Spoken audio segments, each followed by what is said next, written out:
Good afternoon and welcome to the Bowtie Florida Room and Bowtie Life, where we talk mostly about the life in the garden. And today we are still fall seed starting. Yet another day, and I've been breaking this up into small tasks so that it doesn't feel so overwhelming. But I'm ready for another 6 plants to get going, and we actually already have some greens showing up, but you're going to have to wait till the update coming out in a few days to find out what is coming up. So yeah, ready to go, and here we go. Hi, I'm Bowtie Dave.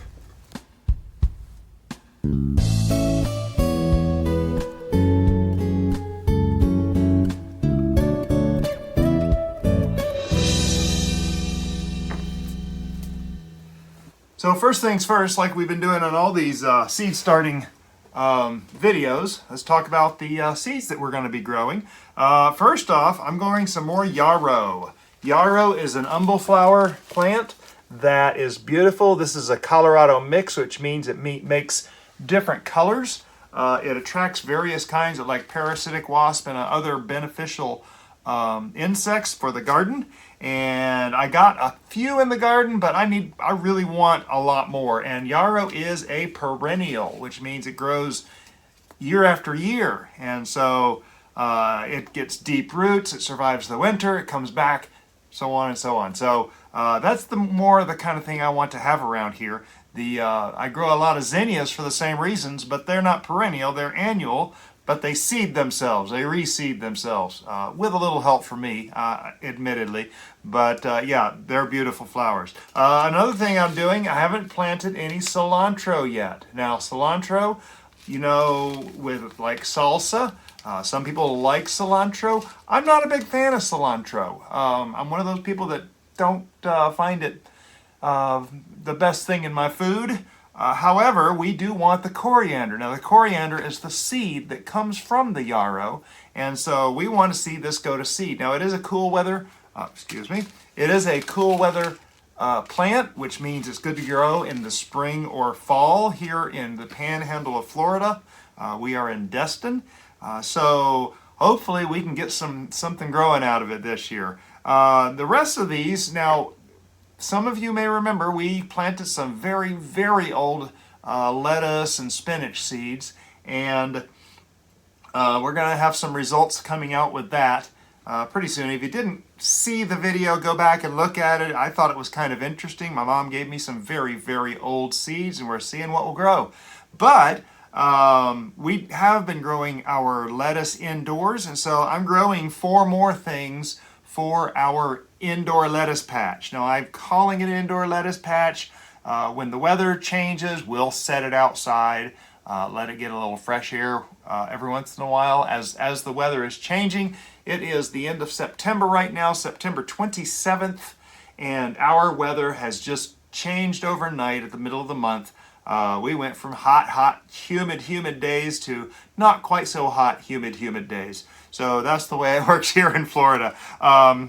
The first lettuce I'm growing is Fertilizer lettuce. This is from Seed Saver Exchange. It is a beautiful kind of oval leaf lettuce, and it does have a good taste.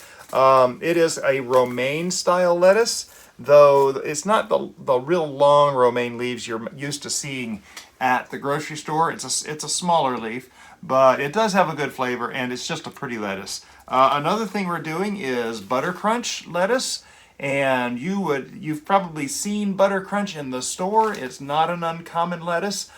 This one is from Livingston, which I got from Ace Hardware. There's no sponsorship on any of this, but now Butter Crunch will grow a head of lettuce, a kind of knot of lettuce. However, if you cut and come again like we do, it will just continue to grow leaves and give you leafy growth as long as you continue picking it and until it bolts, of course, because when it bolts and starts producing the flowers, well, then the leaves get a little bitter. In fact, this one right here, this is making flowers right now.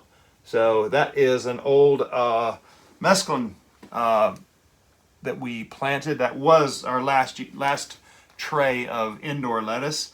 And I've just put it out here just to see what it's going to do. I haven't even watered it, but those things are like taking off, flowering and everything. Another one is mascara lettuce that we're growing. This is kind of a purple crinkly leaf, purple crinkly leaf. Again, it is a good tasting. It's one of our favorites that we like to grow. And then I'm going to try yet once again Bloomsdale long-standing spinach.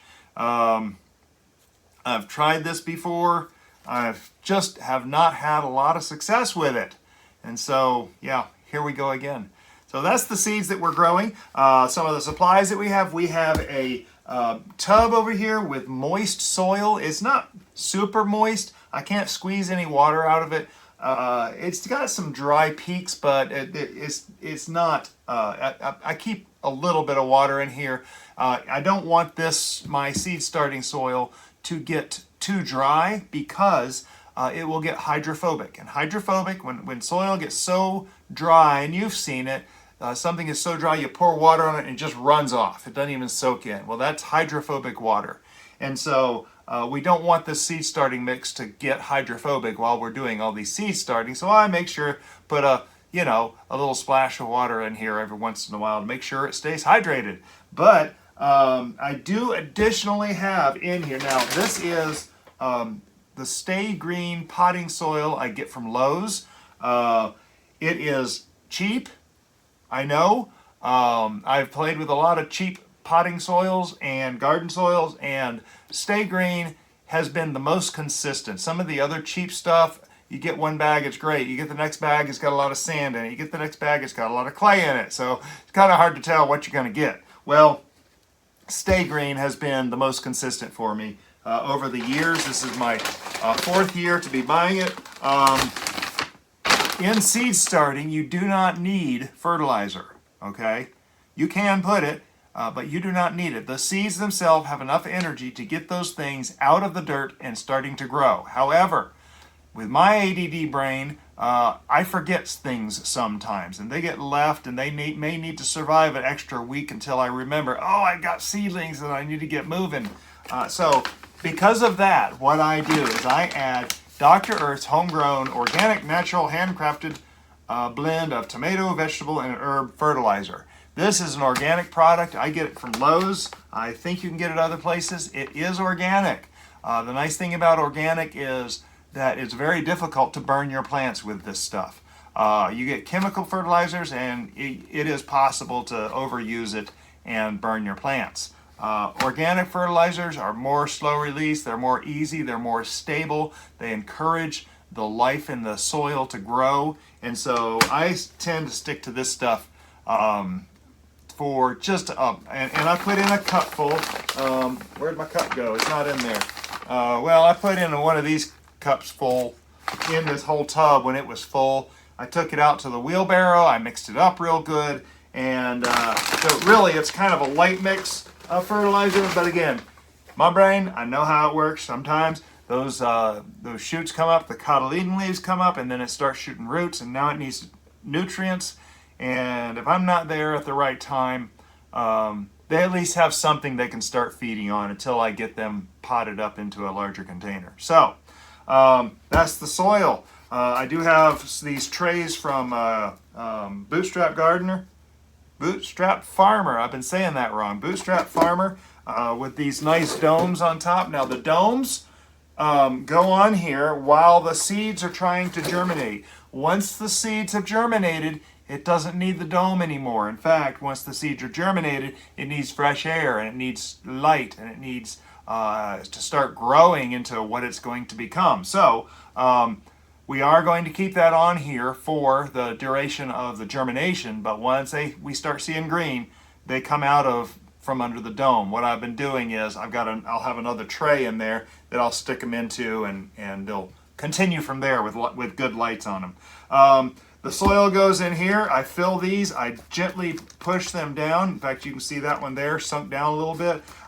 Some of these aren't even full. Basically, if you were to press on your eyeball, a comfortable press on your eyeball without hurting, that's about how hard I'm pushing down on this soil. You don't want to push hard. basically you want to eliminate any air pockets because number one, when you do water this, and if there is an air pocket in there, everything will dislodge. The seed might shift itself deeper into the soil, and if that happens, it'll be slower to germinate, which I'm impatient enough as it is. I want these things to germinate. Come on, baby.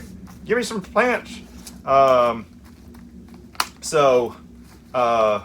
Yeah, and so I'm just giving a little press, make sure there's no air. The other reason why I make sure there's no air, if you look underneath here, you'll see there is actually a little bit of moisture. There was some water. In fact, let me see if I can tell. I don't know if you can see that. There actually is some water in there.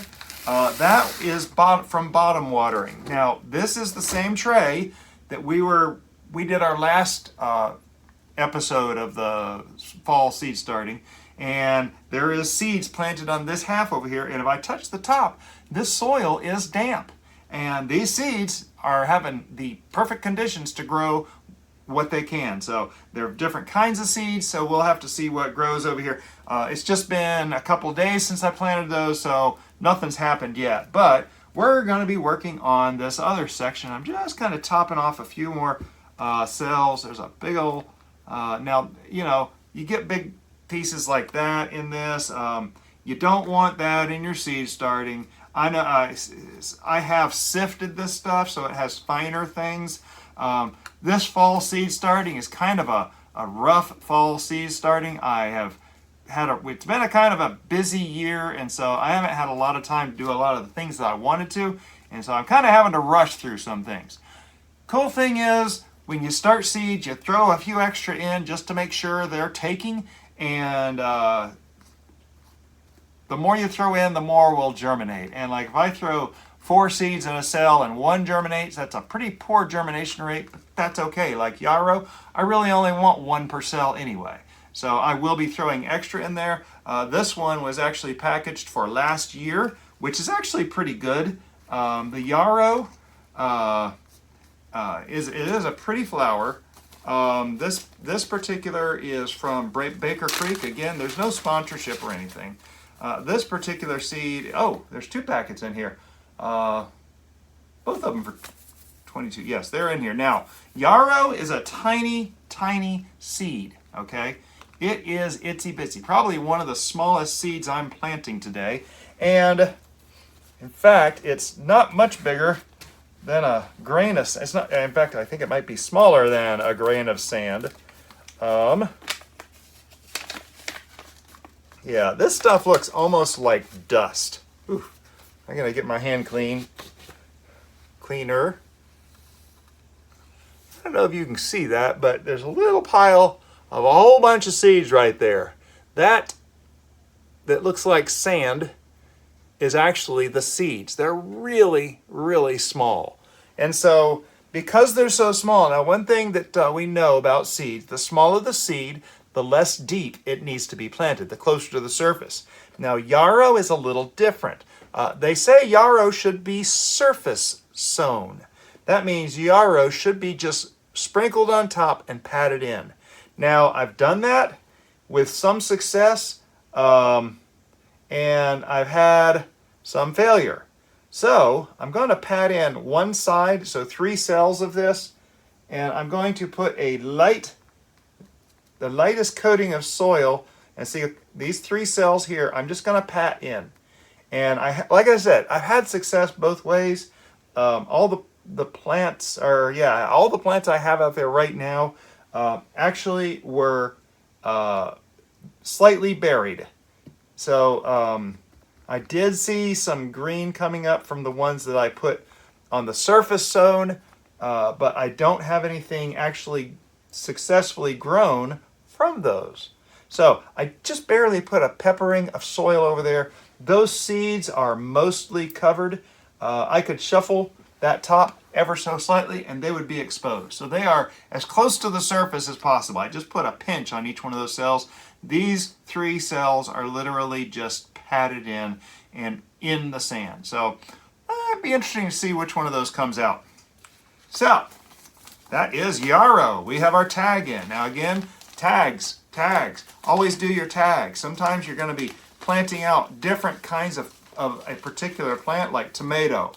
We've got a lot of kinds of tomato out there. I happen to know that there are a few that grow really good for me here in Florida. Some grow better in other certain places. Well, that's the way it works. And so I labeled it so I knew which plant was which, and I was able to say, and there were some I planted that didn't do well. I haven't grown a Cherokee whatever it is tomato to save my life yet in Florida in 4 years. So I'd like to, but purple Cherokee, is that it? Anyway, so yeah, you got to put the labels in so you know what you grew, so you can recreate your success when you had it. Cilantro, these are coriander seeds, okay? When the seeds, and these are pretty big seeds, so these are going to get planted pretty deep. So we've talked about some of the tools. You don't have to get fancy with the tools. You can if you want to, and that's okay. I tend to go pretty chintzy on the tools.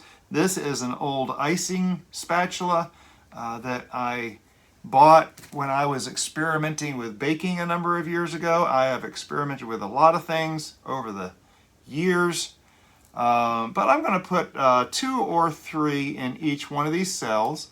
Now these seeds, they're about BB size, and so we're putting these seeds about twice their width into the soil. All right, so that is the cilantro. And who knows, maybe someone will need some cilantro. I have friends that come over and pick things in my garden all the time. Not all the time, but frequently. And if someone needs cilantro, we'll have that too. So I'm happy to see it used that way also. But yeah, this year I had a lot of basil. We don't eat a lot of basil in our house. I had a lot of basil, and we had a lot of basil harvested. So, okay, so Forellenschluss lettuce. It's a romaine. These seeds are kind of small also. They do say that lettuce seed, now they're not as small as the yarrow, but they're kind of long. And you can see how they're I don't know, they're a little bit, but a lot of these lettuces, I know people surface sow them all the time. I have tried both ways. I've never had success surface sowing any of my lettuce or romaine or anything like that. Never, not once. And so I've tried it. I've tried it with vermiculite. In fact, last year when I killed over 200 plants, I had used the vermiculite on top.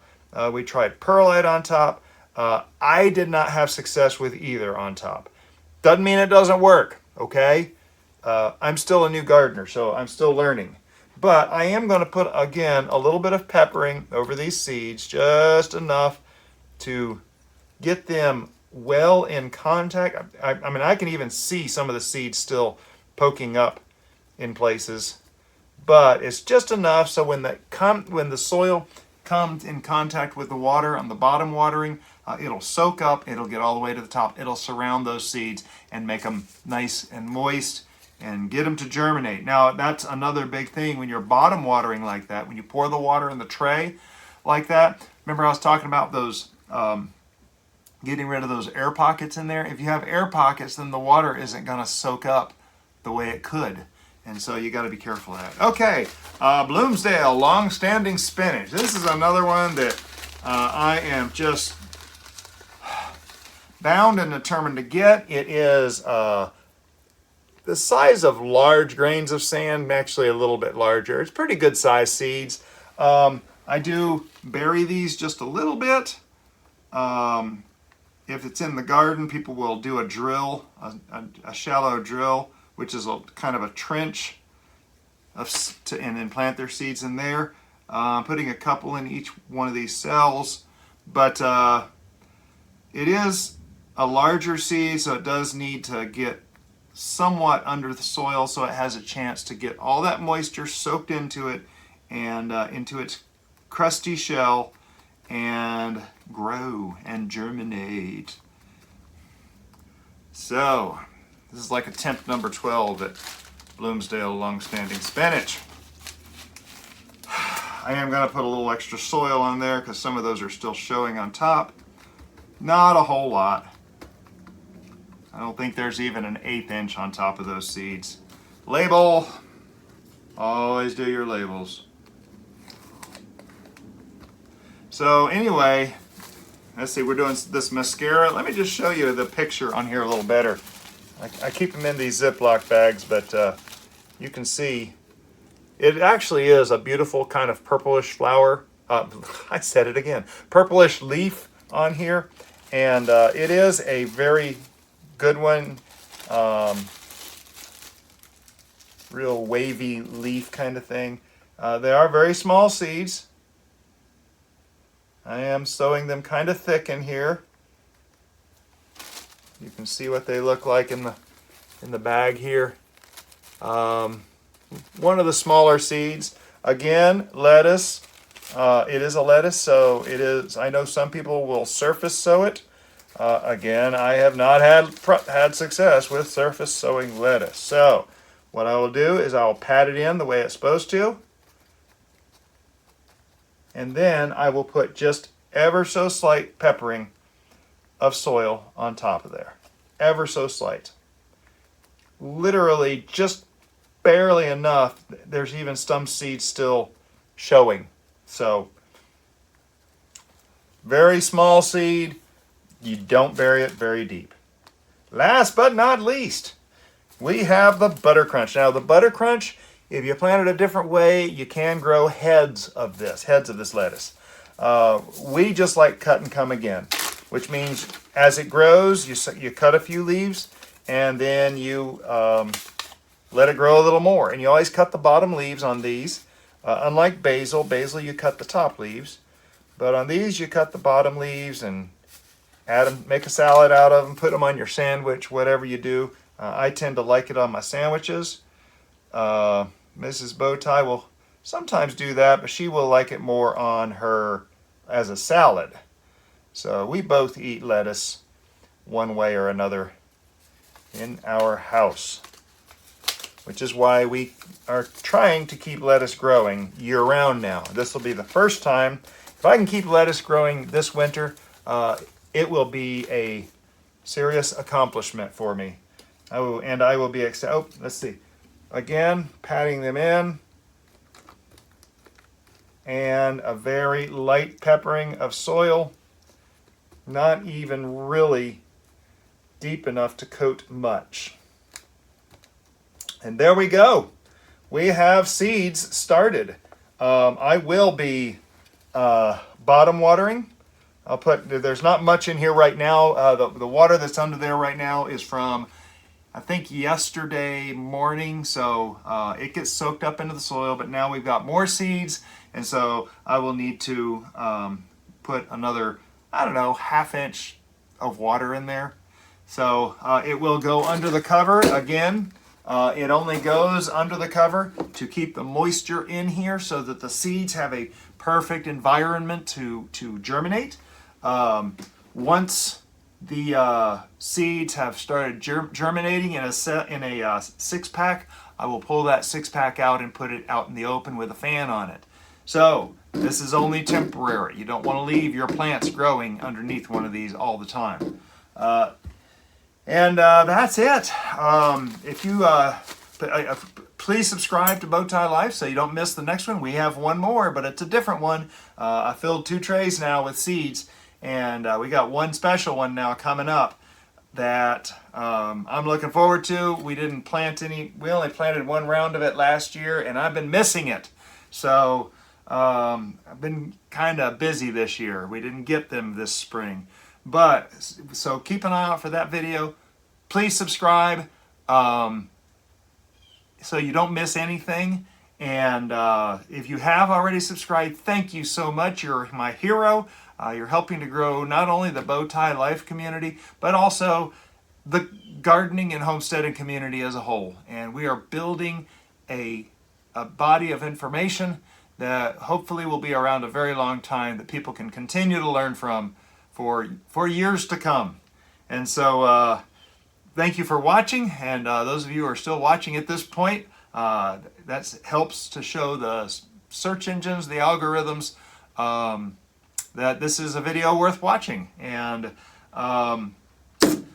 if you thought this was informational, educational, maybe just inspirational to get you to go out and plant some seeds, if it does, tell me, comment below what you're planting, or just entertaining to see me get dirt under my fingernails, please click the thumbs up on this video, share it on your social media with your friends that might need a little inspiration, a little education, a little entertainment, whatever value you find. Yeah, share on your social media pages. And this is my own personal log of what's going on in the garden. I look back at these frequently. When I'm looking for this stuff at this end of this tray, I'll be able to go back. If one of the tags goes missing, I go back to this video and I can figure out exactly what's there. I've tried journaling, I've tried taking pictures. It just doesn't work well with my brain, my ADD, OCD, whatever, prosopagnosia brain. And so I do go back and watch these videos. So this is really my own personal journal, and you are just so welcome to come along if you would like to. And yeah, all that being said, have a blessed day.